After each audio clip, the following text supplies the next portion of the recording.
ॐ नमो भगवते वासुदेवाय नमः। ॐ नमो लक्ष्मी नारायण नमः। जय हो लक्ष्मी नारायण की। राधे राधे सभी दोस्तों को। मैं आसु उम्मीद करता हूँ सभी लोग बढ़िया होंगे। दोस्तों, पूर्णिमा का दिन हमारे सनातन धर्म में बहुत ही खास दिन होता है, क्योंकि इस दिन भक्तजन कई प्रकार की विधियों को, कई प्रकार की पूजा पाठ को करते हैं। पूर्णिमा का दिन स्नान दान के लिए बहुत ही उत्तम दिन माना जाता है। इस दिन भक्तजन पूर्णिमा का व्रत रखते हैं, सत्यनारायण भगवान का व्रत रखते हैं। और आने वाली पूर्णिमा जो कि बैसाख पूर्णिमा है, इसे बुद्ध पूर्णिमा भी कहा जाता है, क्योंकि गौतम बुद्ध का जन्मदिन इसी दिन हुआ था। बैसाख पूर्णिमा के ही दिन गौतम बुद्ध का जन्म उत्सव पूरे भारत देश में और कई जगहों पर मनाया जाता है। आज की इस वीडियो में भक्तजनों, मैं आप सभी लोगों को बताने वाला हूं कि साल 2026 में बैसाख पूर्णिमा, बुद्ध पूर्णिमा किस दिन पड़ेगी, किस दिन रखा जाएगा सत्यनारायण भगवान का व्रत, किस दिन बैसाख पूर्णिमा का व्रत रखा जाएगा, स्नान दान करने का, पूर्णिमा के दिन सारे शुभ मुहूर्त जो पड़ रहे हैं वो भी मैं आप सभी भक्तजनों को बताऊंगा। पूजा अर्चना की क्या विधि होगी और क्या नियम होंगे वो भी मैं आप सभी भक्तजनों को बताऊंगा। दोस्तों, सबसे पहले मैं बात करने वाला हूं कि इस साल 2026 में बैसाख पूर्णिमा का व्रत किस दिन रखा जाएगा। तो इस बार बैसाख मास की पूर्णिमा तिथि का आरंभ हो रहा है 30 अप्रैल को गुरुवार वाले दिन रात्रि को 9:13 पर, और इस तिथि का समापन हो रहा है 1 मई को शुक्रवार वाले दिन रात्रि को 10:52 पर। तो इस साल 2026 में बैसाख मास की पूर्णिमा का व्रत, बुद्ध पूर्णिमा, सत्यनारायण भगवान का व्रत 1 मई को रखा जाएगा। 1 मई को जिस दिन पूर्णिमा का व्रत रखा जाएगा, उस दिन चंद्रोदय का समय है शाम को 6:32 पर। इस समय चंद्रदेव के दर्शन हम सभी भक्तजनों को हो सकते हैं। अब बात करें पूजा अर्चना की, जो सबसे सरल विधि है वो भी मैं आप सभी भक्तजनों को बताए दे रहा हूँ। लेकिन उसके पहले सभी भक्तजनों को बताए दे रहा हूँ कि इस दिन कौन कौन सी पूजा अर्चना, कौन कौन से पाठ किए जाते हैं। सबसे पहले स्नान दान का बहुत महत्व है। पूर्णिमा के दिन, बैसाख मास का महीना भगवान विष्णु को, भगवान माधव को समर्पित है, और ऐसे में कई भक्तजन बैसाख मास की पूर्णिमा के दिन भगवान विष्णु के सहस्त्र नाम का पाठ करते हैं। कई भक्तजन सत्यनारायण भगवान का व्रत रखते हैं। कई भक्तजन पूर्णिमा का व्रत रखते हैं, जो रात को चंद्रदेव को अर्घ देने के बाद अपने व्रत का पारण करते हैं, या फिर दूसरे दिन अपने व्रत का पारण करते हैं।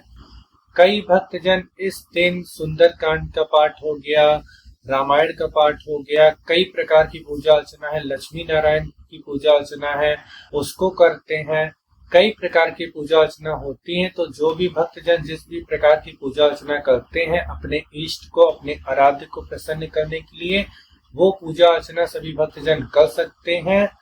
पूर्णिमा की हमारे सनातन धर्म में बहुत ही सरल विधि दे रखी है। चाहे आप लोग लक्ष्मी नारायण की पूजा अर्चना कर रहे हो, चाहे आप लोग व्रत हो, चाहे आप लोग सत्यनारायण भगवान का व्रत हो, सबसे सरल विधि जो दे रखी है, प्रातः काल सुबह ब्रह्म मुहूर्त में जल्दी उठ जाएं, स्नान करें, क्योंकि पूर्णिमा के दिन पवित्र नदियों में स्नान करना बहुत ही उत्तम माना गया है। तो अगर हो सके तो किसी पवित्र नदी में स्नान करें। अगर घर के आसपास, घर के निकट नदी ना हो तो घर के पानी में गंगा जल डालकर हम लोग स्नान कर सकते हैं। अगर गंगा जल भी किसी कारणवश उपलब्ध ना हो तो हम लोग सिर्फ गंगा मैया का नाम लेकर अगर स्नान करेंगे तो हमें तीर्थों के बराबर फल प्राप्त होगा स्नान का।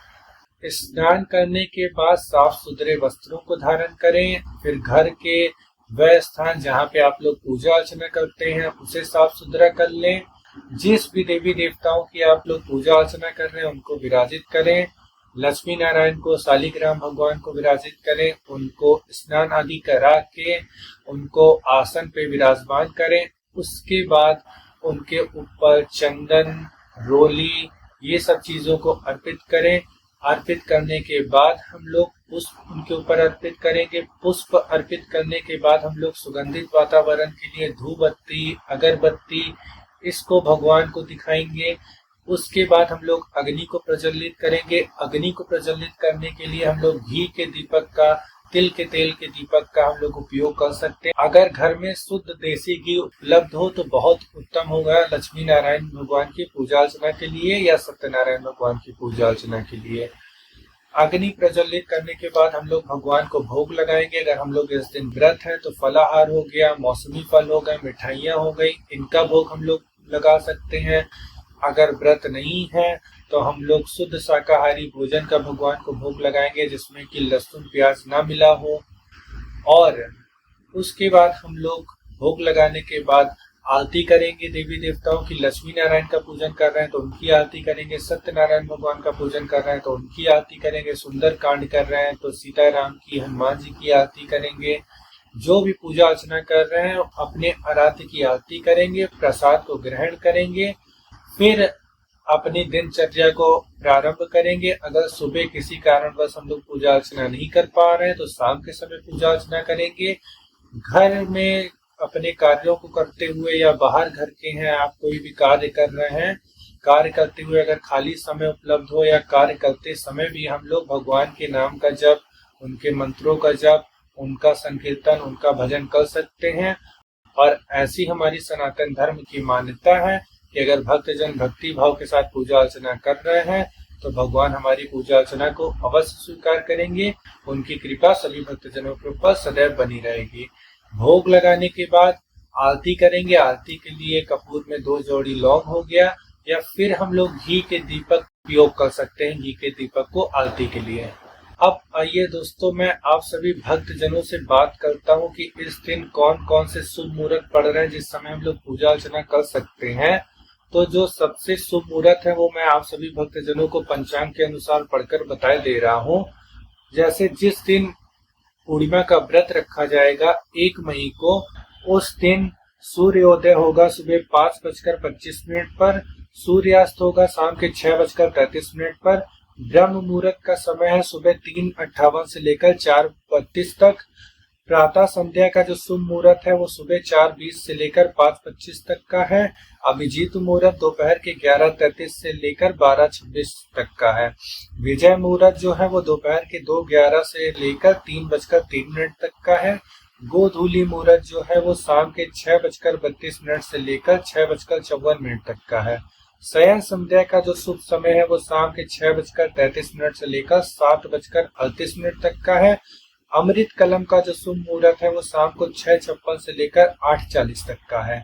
निशिता मुहूर्त जो कि रात्रि का मुहूर्त होता है, ध्यान के लिए, साधना के लिए, एकांत वातावरण के लिए बहुत ही शांति होती है क्योंकि रात्रि का समय होता है। तो ये जो शुभ मुहूर्त पड़ रहा है वो 11:37 से लेकर 12:21 तक का है रात्रि का।